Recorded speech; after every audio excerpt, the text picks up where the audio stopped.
Tonight on Primetime, it is the invasion of the canines as Philadelphia goes to the dogs. But first, a treasure ship sinks to the bottom of Delaware Bay. 2 centuries later, the mystery unravels before your very eyes. I'm Gary Papa with stories that are ship-shaped and as good as gold. Tonight on Primetime. It's the prime time of my life, doing what I always dreamed I'd do,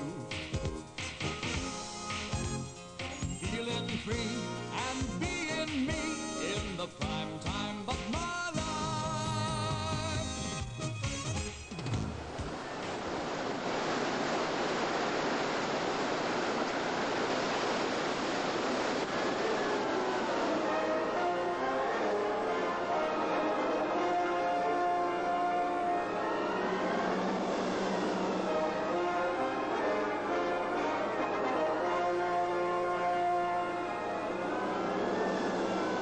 Sailors call it the nasty North Atlantic, and it has sent thousands of ships to their graves. Nowhere are those storms more treacherous than here, along the coast of southern New Jersey and Delaware. Through the centuries, the ship salvage industry has always found work in these waters. But for centuries, the most fabled wreck of them all has eluded the experts. Her name was the DeBraak, a British warship, bristling with cannons and loaded with silver and gold from captured Spanish ships. But her luck ran out in the Delaware Bay, within sight of Lewis, Delaware. It was the 25th of May, 1798. She had just come to anchor when the storm struck. The DeBraak capsized, taking Captain James Drew and a dozen crew members with her, as well as a reported king's ransom and Spanish treasure. Now, since then, American and English salvage crews have been trying to locate the DeBraak's wreck site. All attempts have failed until now, until Harvey Harrington solved the problem.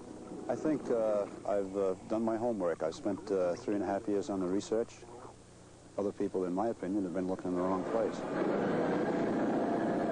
Harvey is president of Subsail Incorporated, a diving salvage company. Using his research, highly sensitive radar and navigational equipment, as well as just plain common sense, he located the DeBraak in the late summer of 1984. And his divers are working round the clock, 7 days a week, weather permitting. For months now, the salvage vessel has been anchored directly over the DeBraak.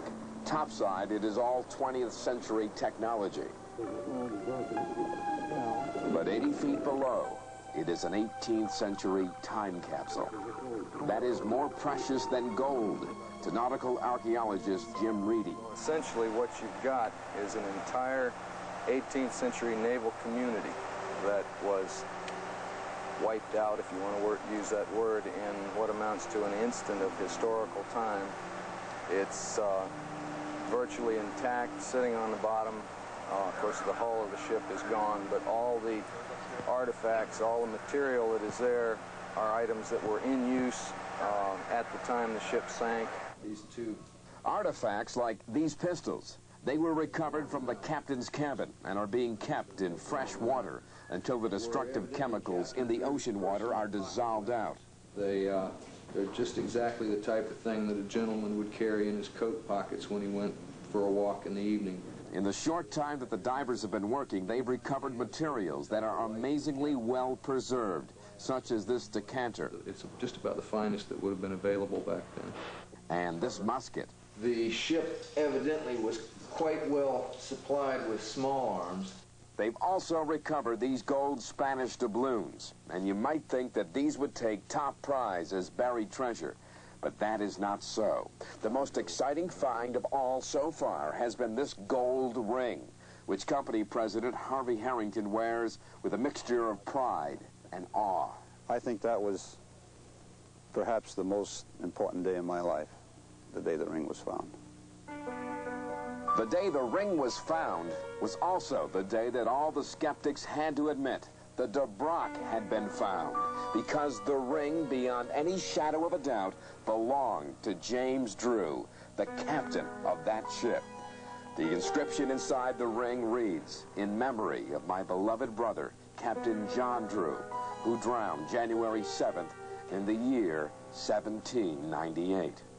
And Captain Drew, James Drew, had a brother named John, I believe it was his twin, who was drowned on HMS Cerebus when she sank in Plymouth Sound in January of 1798. Archaeologist Jim Reedy remembers how he almost missed one of the biggest finds of his professional life. I'm the first guy to get all the material that comes up so I can go ahead and log it. And I looked at it and didn't notice much about it. It was just a nice little gold ring, and I handed it to one of the other divers that was on deck. And the next thing I heard was the fellow's voice reading the inscription on the inside. And the entire ship just went into pandemonium because it was... You couldn't have done better if you had found something written by Captain Drew saying, "This is the DeBraak, this is my ship." Finally, after 10 weeks of watching other divers bring up priceless artifacts from that ship, Jim himself is going to go on board just as soon as he puts on his visiting suit. Up till now, he's been required to stay topside because he's working for the state of Delaware, not the salvage company. Under Delaware law, the state claims 26% of whatever treasure is recovered, and it is Jim's job to make sure that the state gets its share. Today, for the first time, he's going to take an up-close look at just how big that share might be. In that near-zero visibility, you know that anything that glitters has got to be gold, which can make tough diving mighty rewarding. In this side of a place that had been dug away a little bit, just saw a gold edge, and I knew right away it was a gold coin, even though I'd never found one before. You just knew it, and I plucked it out, looked at it, looked like the day it was minted. I'm going to hit the water now. Yeah, I think for everybody here on the crew, it's a very special, rewarding type of job. I don't think there'd be anything that can top this from now on. Jim Reedy would agree, if he could just catch his breath. He's been mighty busy down there, and he has pushed himself to the limit. But oh, what a sight he saw. I knew pretty much what I was, what I was going to see from having talked to the guys and heard their debriefings and all like that. But it's one thing to expect, to know what to expect, and it's another thing to really be able to see it and experience it. And this is some experience. This is quite a wreck. It's pretty much of a dream, really. I'll be mighty lucky if I get another experience like this one. I don't just mean this dive, but I mean working on this project. It's just incredible. Just call it a solid gold junk pile. It's like an immense pile of treasures just lying all around. It's quite a. I don't mean treasures like gold and silver and whatnot, but pieces of old ships. That's the kind of treasures that I'm interested in. Harvey Harrington shares Jim's sentiments. You've seen a gold coin, you've seen one, you've seen them all. It's the artifacts that really have brought this thing together, and how well preserved they are. And it's also the workmanship in the ship and the artifacts. It's just unbelievable. But Harvey also knows that if he's going to retain the investors who are funding this operation, then he better come up with some silver and gold. There should be some gold, silver, naturally coins, which we've already found, jewelry, which we've already found. We haven't run into any gold bullion or silver yet, but I assume we will find it. On this wreck, I'll believe it when I see it. And these state police will guard it. There's enough of a belief in the existence of treasure to place around-the-clock guard on board, just in case those Spanish doubloons attract some modern-day pirates.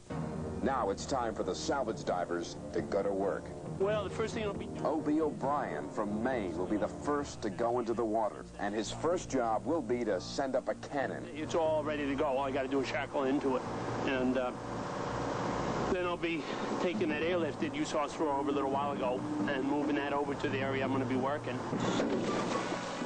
Now, give me a little more volume, Joe. How's that open? Good, real good. The radio's working, the gloves are on tight to keep out the cold, and Obie goes to work in the dangerous waters below. I got a bag? Yeah. You got one, you ready? His air hoses and communication cable slide down the anchor line, and he is breathing easy, even as the water closes over him. Once he's down on the wreck, it's good news. It's a little hard to believe. Why, you got good visibility? Yeah, roger that.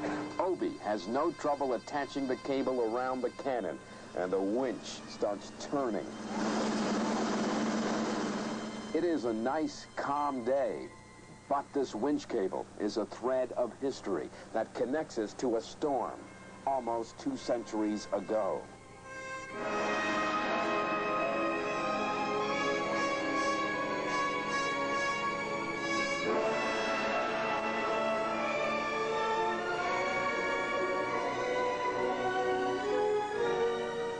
The winch continues to rumble as Obie's bubbles seethe on the surface. Yeah, Roger, you got too much good visibility. He is down below using the airlift, the same way as this diver works a wreck in the Caribbean. And he's hoping to make this same kind of discovery way back when. This is what all the fighting was about. Why crews risked being torn apart by grape shot, fired at close quarters by cannons. Like this one, now at last breaking the surface. This old instrument of war may not look like much now, but to enemy crews it was a terrifying new weapon. A lightweight cannon that could quickly be loaded and aimed with deadly effect. Even now, it seems almost to want to speak.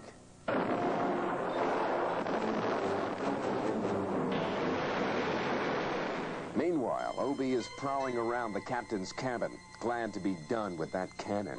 Okay, Obie, can't. Well, we'll pick it up another day. Go ahead back there, listen. Yeah, roger that. You talk me into it. And we go for home with our peaceful artifact ready for a long process of restoration. As we head back to the shore, a good omen. The sun lays out a carpet for us. What else? A carpet of gold doubloons.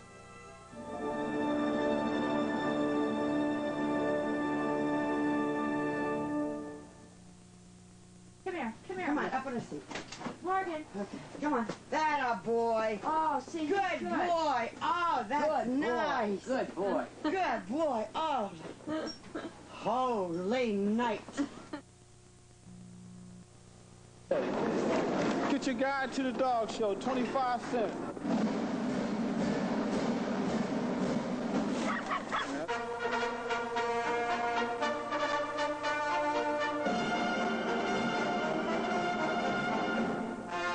None of us will ever see anything like it again.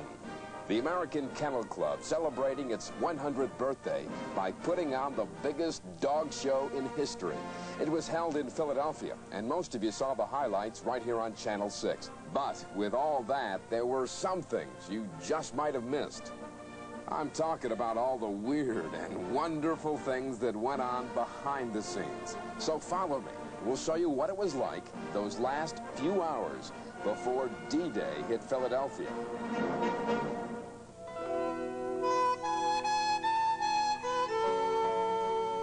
Our story begins here on this farm in Concordville, Pennsylvania.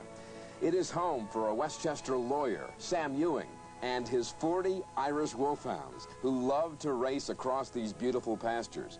But along with this healthy exercise, they gotta look sharp for the granddaddy of all dog shows that is just a few days away. They need to be combed and have their long hairs around the ears pulled out and the edges trimmed on their feet.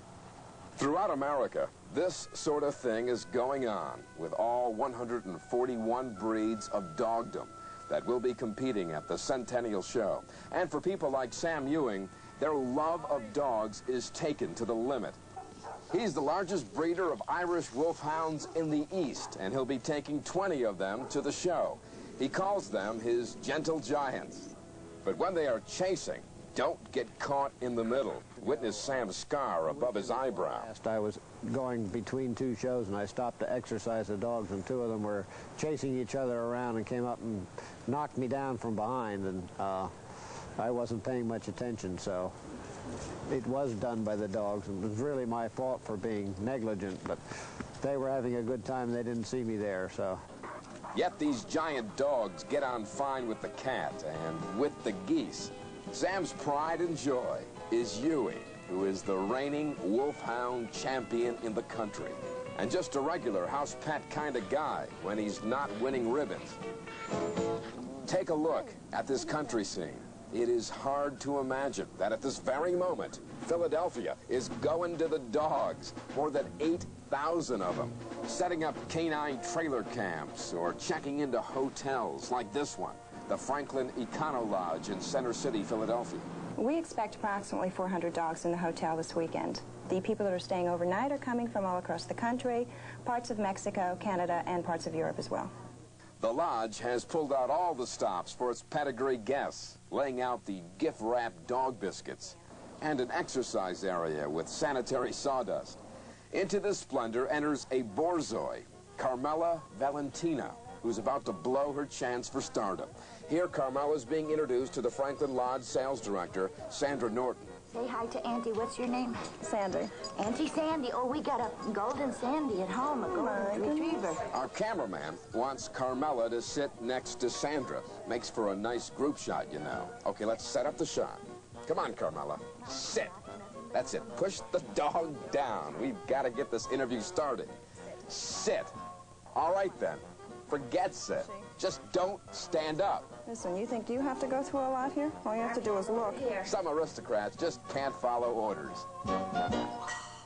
Now, if you think Sandra has problems, meet Mary Lou Erlacher. She is in charge of a convoy of dog buses.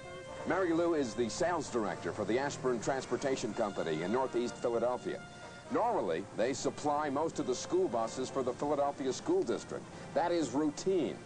But during the next 4 days, Ashburn will be responsible for delivering thousands of dogs and owners to the tightly scheduled show competitions. And Mary Lou will be in charge.